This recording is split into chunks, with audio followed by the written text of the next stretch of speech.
একটি ছাগলের খামারের ২৯টি ছাগল সহ ২টি স্থানে একই সময় অগ্নিকাণ্ডের ঘটনা ঘটে। খামারের ক্ষয়ক্ষতির পরিমাণ প্রায় ২৫ থেকে ২৬ লক্ষ টাকা। এমন ঘটনা নেত্রকোনার কাইলাটি গ্রামে ঘটে। ১৪ ডিসেম্বর রোববার সদর উপজেলার কাইলাটি ইউনিয়নের বড় কাইলাটি গ্রামে ব্রাদার্স খামারে অগ্নিকাণ্ডের ঘটনা ঘটে। খামারের মালিক জানান, এতে তার ৩০টি ছাগলের মধ্যে ২৯টি পুড়ে গেছে।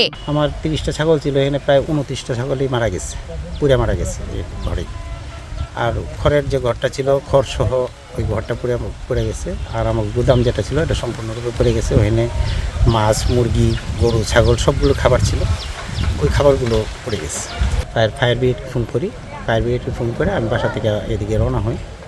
রওনা হওয়ার পরে দেখি যে রাস্তায় আরেক জায়গায় ফায়ার ব্রিগেড কাজ করতেছে, আমাদের এই রোডেই আরেক জায়গায় আগুন নিভাইতেছে।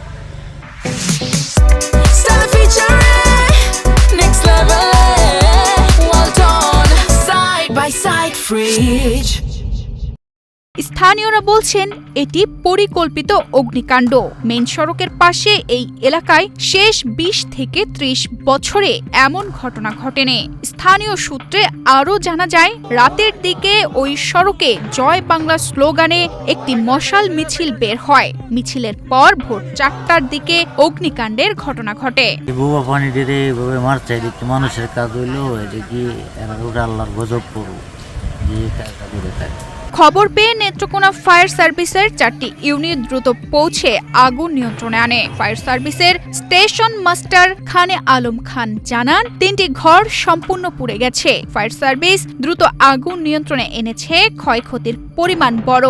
এই ঘটনার সত্যতা খতিয়ে দেখা হচ্ছে। তানজিদা রহমান, ইনায়া, বাংলাদেশ প্রতিদিন।